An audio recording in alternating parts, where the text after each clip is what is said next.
शिव कथा कर रही, भगवान शंकर का संवाद कर रहा। देवराज नाम का ब्राह्मण, जो ब्राह्मण होकर अपने मार्ग से भटक गया था, मार्ग से हट गया था, अंत गति उसकी बिगड़ जाती है, अंत गति उसकी खराब हो जाती है। क्योंकि ब्राह्मण होकर अपने कर्म से वंचित हो गया, चोरी करना, जुआ खेलना, वैश्यावृत्ति करना, मदिरापान करना, गलत गलत जगह पर वो जाने लगा, गलत गलत स्थानों पर वो पहुंचने लगा। शिव महापुराण की कथा कहती है कि आपका जो मानव की देह मिली है, ब्राह्मण का कर्म है शास्त्र पढ़ना, शास्त्र सुनाना, वैश्य का कर्म है धन एकत्रित करना, क्षत्रिय का कर्म है रक्षा करना, शूद्र का कर्म है सेवा में तल्लीन रहना। अपने कर्म को सुचारू रूप से जो कर रहा है, अपने कर्म को जो श्रेष्ठता के साथ कर रहा है, वो श्रेष्ठ है। और जो कर्म से हट गया, जो कर्म से विचित्र हो गया, वो उसकी मूलता नहीं है। होता है कई लोग अपने अपने कर्म, ये जरूरी नहीं कि सब एक जैसा कर्म करें। जैसे अपन कह सकते हैं कि भाई चूहे को चूहेदानी में, चूहादानी जो होती है उसमें कौन रहता है? जम के बोलो, चूहेदानी में चूहा रहता है। साबुनदानी में क्या रहता है? जम के बोलो जरा, साबुन रहता है। चूहेदानी में चूहा रहता है, साबुनदानी में साबुन रहता है, मच्छरदानी में बोलो बोलो, जम के बोलो जरा, मच्छर रहता है। तो कोई जरूरी है कि एक जैसी क्रम चले, एक जैसी लाइन चले? अब यहां बदला कि नहीं बदला? चूहादानी में चूहा है, साबुनदानी में साबुन है, और मच्छरदानी में मनुष्य है। मच्छरदानी में होना किसको था? बोलो बोलो, जम के बोलो जरा, मच्छर को होना था। पर है कौन? तो जरूरी कि सब एक जैसे चले। पर हमारे घर की धारणा हमने ये बनाकर रखी है, सास ये चाहती है कि बहू मेरे जैसी चले। अब उसको कौन समझाए कि मच्छरदानी में मच्छर नहीं है? अब उसको समझाना भी तो पड़ेगा कि साबुनदानी में साबुन चल रह सकता है, चूहादानी में चूहा रह सकता है। कोई जरूरी है कि मच्छरदानी में मच्छर रहे? आदमी को भी देना पड़ता है। तो कई सासों का एक नियम होता है, सासुओं के मन में बड़ी बड़ी बात आती है कि नहीं साहब, मैं जैसी रही हूं, मेरी बहू ऐसी रहे, मेरी देवरानी भी मेरे हिसाब से चली, मेरी जेठानी मेरे हिसाब से चली, मेरी दोनों तीनों बहुएं मेरे हिसाब से चलना चाहिए। तो कोई जरूरी नहीं कि तुम्हारे हिसाब से चलेगी, कभी कभी उल्टा भी हो सकता है। इसलिए शास्त्र यह कहता है कि जितना बन सके आने वाली पीढ़ी जिस लेवल से चल रही हो, उस हिसाब से आपका भी मार्ग आपको चलना पड़ सकता है। थोड़ा मार्ग बदलकर आपको भी जाना पड़ सकता है, कोई जरूरी नहीं है। आप अपने मार्ग को भी बदल सकते हो। कितनी कृपा है, जरा ध्यान दीजिएगा। ये माँ जालपा जो विराजमान हुई है ना, कभी इनका पूरा इतिहास, कभी इनका पूरा चरित्र आपके जीवन में अगर उतारा हो आपने, तो आपके स्मरण में होगा। कोल भीलों का पूरा क्षेत्र है, पूरा क्षेत्र कोल भीलों का। और ये क्षेत्र जो था राजगढ़ का, ये पूरा क्षेत्र कोल भीलों से भरा हुआ, और जिसके अंतर्गत जब जलवृष्टि होती थी तो ऐसी जलवृष्टि होती थी कि चारों तरफ पानी भर जाता था, चारों तरफ। भीलों का राजा देवी का बड़ा उपासक था। एक बार उसके सामने जो जलवृष्टि हुई, और जलवृष्टि होने पर इतना पानी कि भूमि के कटाव बन गए, जमीनों के कटाव बन गए, और पानी बहकर निकला तो लोगों के मकान घर सब लेकर निकल गया। सारे भील रोते हुए अपने बच्चों को बिलखते हुए राजा के सम्मुख में ले जाकर छोड़ा। राजा ने कहा, हुआ क्या ये तो बता। महाराज समझ में नहीं आता। ऐसी जलवृष्टि हुई कि कहीं से पानी का रेला बहकर आता है, भूमि फट जाती है, और वो पानी के रेले में हमारे मकान, हमारी जमीन, हमारा घर सब बहता चले जाता है। महाराज कुछ करिए। भीलों के सरदार ने कहा, मैं करूं तो करूं क्या, मैं तो कुछ नहीं कर सकता। चारों तरफ हाहाकार मच रहा है, पानी पानी हो रहा है, जमीन के कटाव बनते जा रहे हैं, कुछ भी नहीं बचा, ना मकान, ना फसल, ना जमीन, ना जायदाद, कुछ नहीं बचा। तब भीलों ने जब भी नहीं करी, तब सरदार ने कहा, एक काम करते हैं, अपन सब मिलकर माँ देवी अष्टभुजा धात्री माँ दुर्गा को, माँ अंबे को पुकारना प्रारंभ करते हैं। माँ को पुकारा पर माँ नहीं आई। बड़े सरल हैं दो बड़े सरल हैं, एक माता एक पिता। दो बड़े सरल हैं, एक माता एक पिता, एक देवादिदेव महादेव, एक मेरी माता माँ पार्वती, माँ अंबे जगदम्बे, माँ दुर्गा भवानी। बड़ी सरल। देवी की आराधना करने वाले भी देवी से सब कुछ मांग लेते हैं, शिव की आराधना करने वाले भी शंकर भगवान से सब कुछ मांग लेते हैं। दोनों सरल। अब कितनी, जब अपनी शिव महापुराण की कथा कर रही है, शिव महापुराण का पावन चरित्र वर्णन कर रहा है, महत्तम कर रहा है शिव महापुराण का, कि देवराज नाम का ब्राह्मण जा रहा था, चोरी करा हुआ धन लेकर शंकर जी के मंदिर में पहुंच गया, और शिवजी ने उस पर कृपा कर दी। तो जरा विचार करिएगा कि शंकर भगवान जो पिता है वो इतने दयालु, तो मां कितनी दयालु होगी। मां का स्वभाव तो माता एक आनंद का स्वभाव था।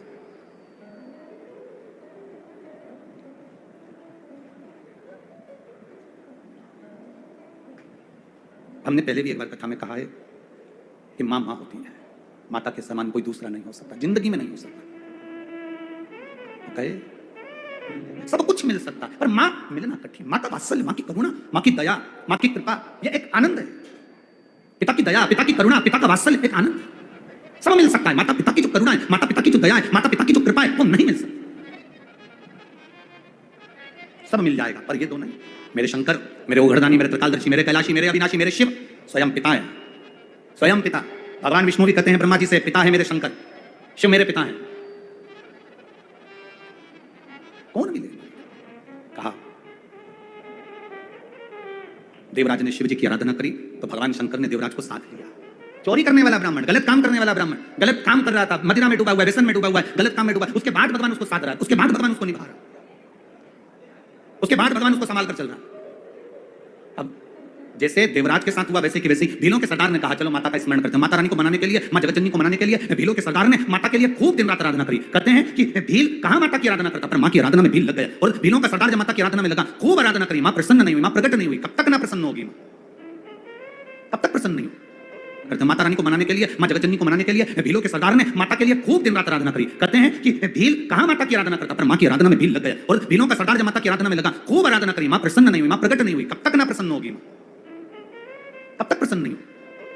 और भीलों के सरदार ने फिर मां की आराधना करना प्रारंभ करी। तब मां ने आकर भीलों के सरदार से कहा क्या चाहता है मां, मेरे क्षेत्र के इन भीलों का कल्याण नहीं हो रहा, इनकी भूमि चली गई, जल में समा गई, मकान टूट गए, सब परेशान, सब कष्ट में, मां कृपा कर। मां कहती है सुन ए भीलों के सरदार, स्मरण कर, जल में बहकर आऊंगी मैं, जल को अपना वाहन बनाऊंगी मैं। उस समय पर जब तेज जल वृष्टि होगी, जल को अपना वाहन बनाकर मैं पहुंचूंगी तेरे सामने, मैं स्वयं मूर्ति के रूप में तैरती हुई पाषाण के रूप में जब दिखूंगी, तब तो मुझे निकाल लेना। अब इतना कहकर मां तो चली गई, पर मां जब जल वृष्टि हुई और मां जल को अपना वाहन बनाकर आई और पानी में बहती हुई मां का स्वरूप जब दिखा, देखते ही भीलों के सरदार ने सोचा ये मां दिख तो रही है, फल भी दिख रहे हैं, फूल पुष्प भी दिख रहे हैं और मां सामने से आती हुई नजर भी आ रही है, पर इतने जल में मैं किसको भेजूंगा कि माता का ये स्वरूप तुम निकाल कर लाओ। तो अब सरदार ने विचार कर मैं मां से पूछना भूल गया कि तुम कैसे मुझे प्राप्त होगी। तो उसने मछुआरों को बुलाया और मछुआरों को बुलाकर कहा जाओ अपने अपने जाल बिछाओ और जाल में माता को लेकर आओ। मां जाल में आती नहीं। भील से कहा सरदार ये माता तो जाल में आती नहीं। तब भील ने फिर माता की आराधना करी और मां से प्रार्थना करी मां इन मछुआरे के जाल में आप प्रवेश करिए। तब मां मछुआरे के जाल में प्रवेश कर जब आई तो स्वयं भीलों के सरदार ने उनकी आराधना कर कहा मां आप कृपा करो। मां कहती है कहीं ऊंचे टेकरे पर मुझे विराजमान कर दे। तब मां को ले जाकर ऊंचे टेकरे पर विराजमान कर दे। मां कहती है सुन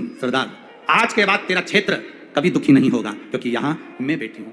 तब सरदार ने कहा मां आप दुर्गा हो, आप आदिशक्ति हो, आप देवी हो, आप लक्ष्मी हो, आप सरस्वती हो, आप काली हो, मां मैं आपका क्या नाम रखूं। तब सरदार के सम्मुख में मां कहती है जो तू मुझे दिल से पुकार लेगा मैं तेरी हो जाऊंगी। बस उसने कहा मां तू जल में से निकली है और जाल में फंसी है,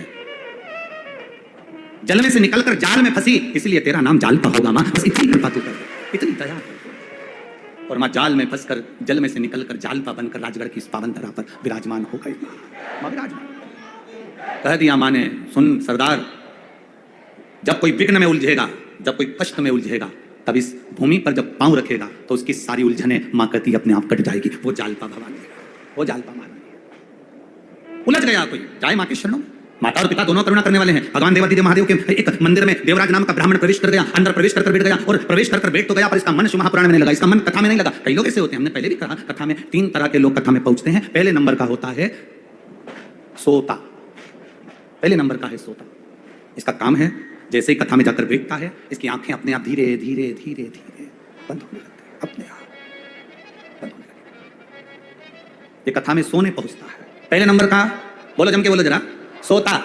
दूसरे नंबर का होता है सरोता। ये जितने मेरे काका बैठे ना बाहर और मेरे जीजा बैठे हैं जितने बाहर, इनकी जेब में पड़ी है वो सरोती, सरोता। ये दूसरे नंबर का होता है सरोता। इसका काम केवल कतरने का होता है। सरोता करता ही क्या, जो मिल जाए, लकड़ी मिल जाए तो लकड़ी को कतर दे, सुपारी मिल जाए सुपारी को कतर दे, पान मिल जाए तो पान की डंडी कतर दे, जो मिले उसको कतर दे। बस सरोता का काम जैसा है। ऐसे कई लोग कथा में जाकर बैठते हैं जिनका काम कतरने का होता है। महाराज जी ने तो ये तो बात चाहिए, महाराज जी तो ये बोले ही नहीं, हम तो गए थे वहां बैठे थे, हमें तो आगे बैठने को मिला ही नहीं। उसको 24 घंटे बस कतरता रिया, कतरता रिया, कतरता रिया, कतरता रिया, बस उसका एक ही काम था कतरने का। कई लोगों ने ये भी कतर दिया कि कथा ही नहीं हो रही है।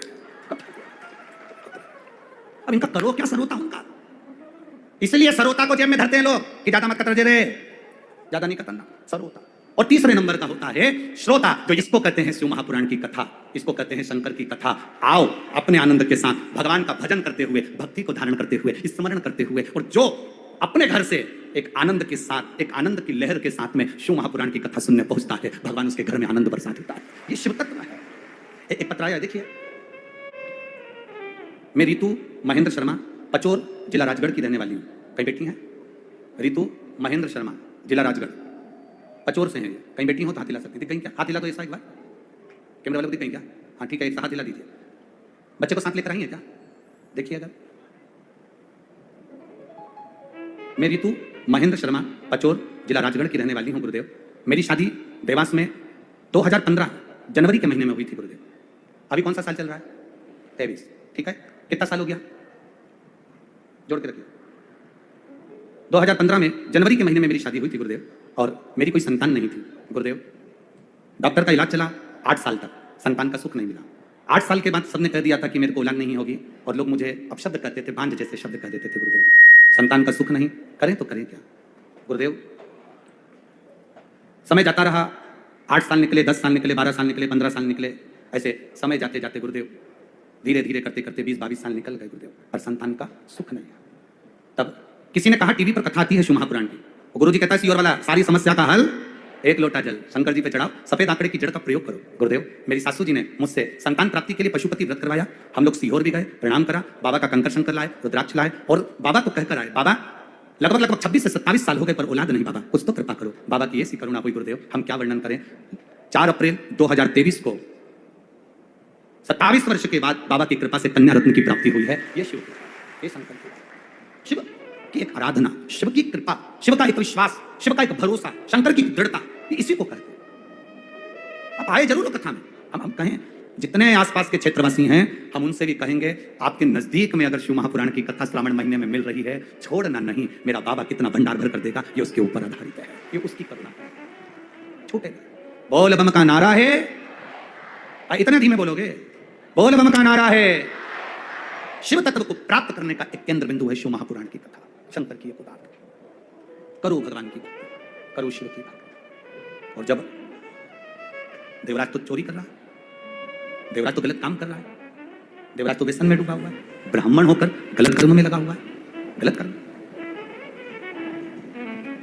मंदिर में बैठ गया जाकर, चोरी का सामान उसके साथ में, चोरी का सामान उसके साथ में। अब कोई ब्राह्मण शिव महापुराण की कथा को कर रहे थे, और ब्राह्मण जब शिव महापुराण की कथा को कर रहे थे, तब ब्राह्मण देव बीच बीच में हर हर महादेव कह रहे थे। जब वो हर हर महादेव कह रहे थे, तब देवराज नाम का जो ब्राह्मण है उसको बड़ा क्रोध आ रहा था, बड़ा क्रोध। ये बताओ गजब है।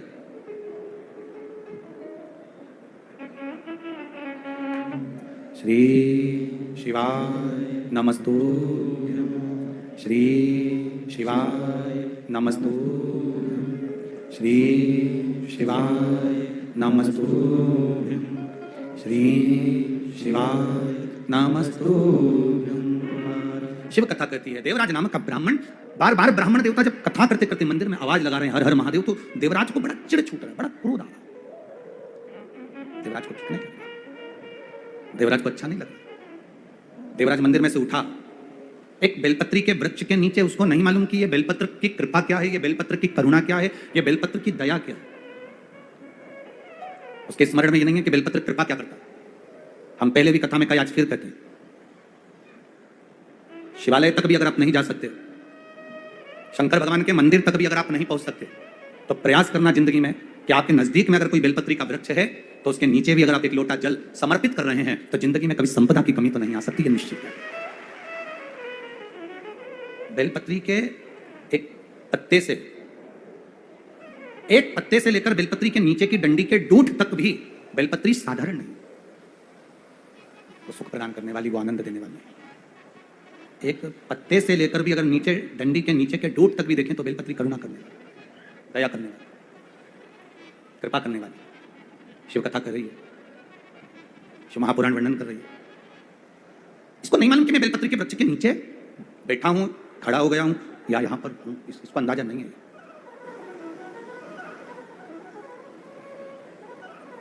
श्वास आखिरी थी, समय आखिरी था, प्राण छूटने का समय आ गया था, और प्राण छूटने का समय आया। और देवराज के जब प्राण छूटे, उसको नहीं मालूम कि मैंने शंकर भगवान के मंदिर में जाकर 2 मिनट की, एक क्षण की, एक घड़ी की, एक पल की, कुछ देर की शिव महापुराण की कथा श्रवण कर ली, और वो कथा सुनने के बाद मैं बेलपत्री के वृक्ष के नीचे आ गया, और आज बेलपत्र के वृक्ष के नीचे मेरे प्राण छूट रहे हैं, ये उसको अंदाजा नहीं, बस उसके प्राण गए तो देवाधिदेव महादेव स्वयं नंदी लेकर उस देवराज जो ब्राह्मण है पर चोरी कर रहा था, गलत व्यसन में डूबा था, उसको लेने के लिए शिव स्वयं, भगवान शंकर स्वयं पहुंचकर। देवराज ने पूछा, मैं तो ब्राह्मण हूं माना, पर मैंने गलती भी तो करी है, मैंने चोरी करी है, मदिरापान करा है, व्यसन करा है, गलत नारी का संग मैंने कर लिया, और आप मुझे परम पद दे रहे हो, आप मुझे कैलाश धाम दे रहे हो, ये बड़ी कृपा नहीं तो क्या है।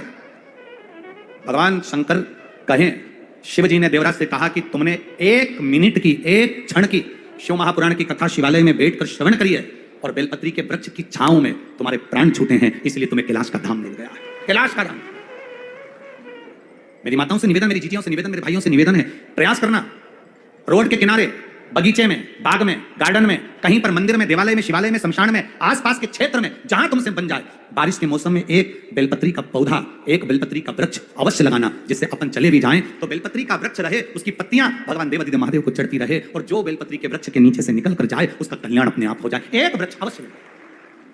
प्रयास करो कि एक वृक्ष हम बेलपत्री के उस एक वृक्ष को अवश्य लगाएं, बेलपत्री का एक पेड़ हम अवश्य लगाएं, एक वृक्ष हम अवश्य लगाएं। प्रयास करिए। शिव तत्व इसी को कहते हैं। एक बेलपत्र की पत्ती में क्या गुण है, एक बेलपत्र के वृक्ष में क्या गुण है, एक बेलपत्र के अग्रभाग में क्या गुण है, एक बेलपत्र की पत्ती के मध्य भाग में क्या गुण है, एक बेलपत्र के दोनों पत्ते में क्या गुण है, ये जिस दिन आप शिवालय में जाओगे, जिस दिन शंकर की आराधना में सम जाओगे, जिस दिन शिव तत्व को जानोगे, उस दिन आपके जीवन में अपने आप प्रवेश करता चले जाएगा, अपने आप। शिव महापुराण में क्या है, कथा में देखा नहीं मिलता, क्योंकि शरीर में इतना कष्ट होता है। डायलिसिस कोई साधारण बात है, पूरे शरीर का रक्त बदलता है, पूरा शरीर। मछली जैसी तड़फन होती है, मछली जैसी।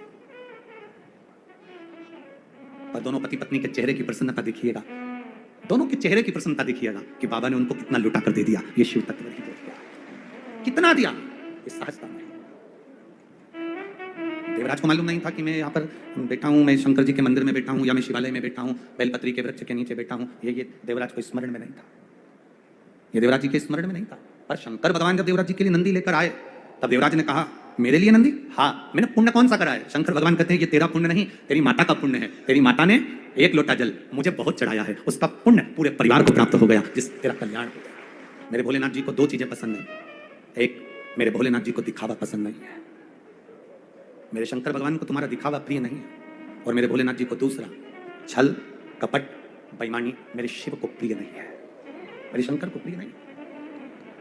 मेरे बाबा जी को दो चीजें पसंद नहीं, एक दिखावा, दूसरा छल। मेरे शंकर को प्रियता नहीं देता।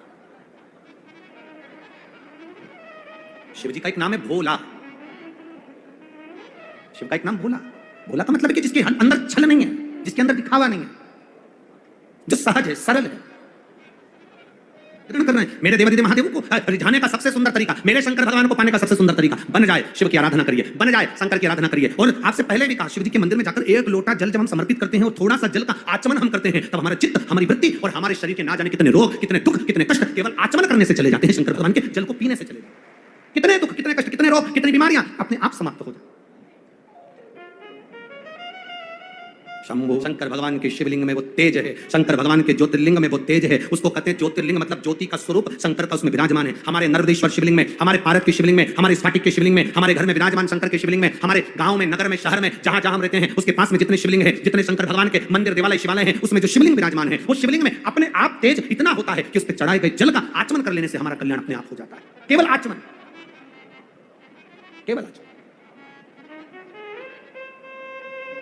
कई लोग आपके बहुत आएंगे, कहेंगे भी शंकर भगवान पे चढ़ा हुआ जल मत पियो, लोग कहेंगे, कई आएंगे कहेंगे शंकर भगवान का स्पर्श ना करिए। उनको एक बार गीता प्रेस गोरखपुर की शिव महापुराण खरीद कर उनको एक बार भेंट जरूर करना और कहना, गुरुदेव इसकी विद्येश्वर संहिता को एक बार पढ़कर जरूर देखना। उसमें लिखा है, जो नारी पुरुष शिव जी पे चढ़े हुए जल का आचमन करता है उसके 3 ताप समाप्त हो जाते हैं, वो जिंदगी में अग्रण्य हो जाता है। शिव महापुराण के अंतर्गत लिखा है, जो नारी पुरुष गंधर्व देव असुर नरचर जितने भी हैं संसार में रहने वाले, जितने मानव हो, गंधर्व हो, देव हो, असुर हो, जिस प्रवृत्ति का हो, चाहे वो किस स्वभाव का है, अगर वो देवादिदेव महादेव के शंकर भगवान के शिवलिंग का अभिषेक कर रहा है, पूजन कर रहा है, अर्चना कर रहा है, एक बेलपत्र समर्पित कर रहा है, चाहे वो नारी हो, पुरुष हो, गंधर्व हो, स्त्री हो, कोई किन्नर हो, आदिक हो, अगर वो स्तुति कर रहे हैं, अर्चना कर रहे हैं, स्मरण कर रहे हैं, उस पर एक बेलपत्र समर्पित कर रहे हैं, शिव महापुराण के विद्येश्वर संहिता में लिखा है, उसको कभी संसार में आकर दूसरा जन्म नहीं लेना पड़ता, उसका मोक्ष निश्चित हो जाता है। केवल शिव आराधना का फल है।